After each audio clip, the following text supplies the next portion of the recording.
दोस्तों, हमारे channel train your brain में आपका स्वागत है। आज हम आपको टुंगुस्का इवेंट के बारे में बताने जा रहे हैं। एक ऐसी घटना जिसे बहुत कम लोग जानते होंगे, लेकिन इसमें आधी दुनिया को तबाह करने की ताकत थी। 30 जून 1908 की मनहूस सुबह साइबेरिया का एक सुदूर क्षेत्र एक आश्चर्यजनक दृश्य का गवाह बना। एक अलौकिक एक्सप्लोजन जो इतिहास में टुंगुस्का इवेंट के रूप में दर्ज किया जाएगा। विशाल साइबेरियाई जंगल के मध्य में, जहां अभेद्य तैगा वन जहां तक नजर जाती थी, फैला हुआ था, प्रकृति एक ब्रह्मांडीय घुसपैठिए से टकरा गई, जिससे एक प्रलयंकारी घटना घटी जिसने पृथ्वी के इतिहास पर एक अमिट छाप छोड़ी। यह एक गहरा रहस्य और हमारे ब्रह्मांड की अप्रत्याशित शक्ति का एक प्रमाण बना हुआ है, जो सदियों से चली आ रही उत्तरों की खोज को प्रेरित करता है और संभावित ब्रह्मांडीय खतरों को समझने और उनके लिए तैयारी करने के महत्व को समझाता है। यह घटना इतिहास में सबसे शक्तिशाली प्राकृतिक विस्फोटों में से एक है और माना जाता है कि यह किसी उल्कापिंड या धूमकेतु के टुकड़े के वायु विस्फोट के कारण हुआ था। विस्फोट रूस के निर्जन उत्तरी क्षेत्रों में हुआ था।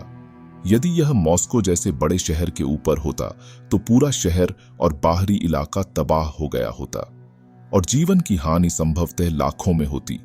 इस घटना की विशेषता यह है कि एक विशाल विस्फोट हुआ जिसने 2150 वर्ग किलोमीटर क्षेत्र में अनुमानित 80 मिलियन पेड़ों को नष्ट कर दिया।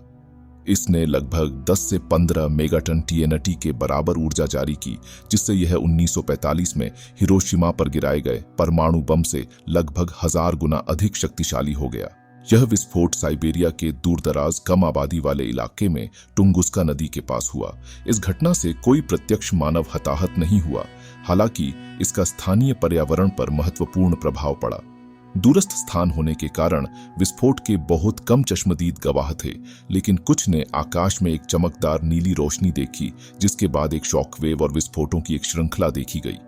इन वृत्तांतों से पता चलता है कि यह घटना संभवतः किसी ब्रह्मांडीय वस्तु के पृथ्वी के वायुमंडल में प्रवेश करने के कारण हुई थी। टुंगुस्का इवेंट के कारण के बारे में विभिन्न सिद्धांत हैं। सबसे व्यापक रूप से स्वीकृत सिद्धांत यह है कि लगभग 50 से 60 मीटर या 60 से 200 फीट व्यास वाला एक पत्थर का उल्कापिंड या धूमकेतु का टुकड़ा पृथ्वी के वायुमंडल में प्रवेश कर गया और 5 से 10 किलोमीटर की ऊंचाई पर विघटित हो गया। इसके अवतरण के दौरान उत्पन्न तीव्र गर्मी के कारण विस्फोट हुआ। सामान्य उल्कापिंड प्रभावों के विपरीत साइट पर कोई इम्पैक्ट क्रेटर नहीं पाया गया। इसका कारण यह है कि ऑब्जेक्ट पृथ्वी की सतह पर पहुंचने से पहले ही वायुमंडल में विघटित हो गई और अपनी ऊर्जा को वायु विस्फोट के रूप में मुक्त कर दिया। टुंगुस्का इवेंट निरंतर वैज्ञानिक अनुसंधान का विषय रही है। इसके कारण और प्रभावों को बेहतर ढंग से समझने के लिए कई अभियान और अध्ययन किए गए हैं।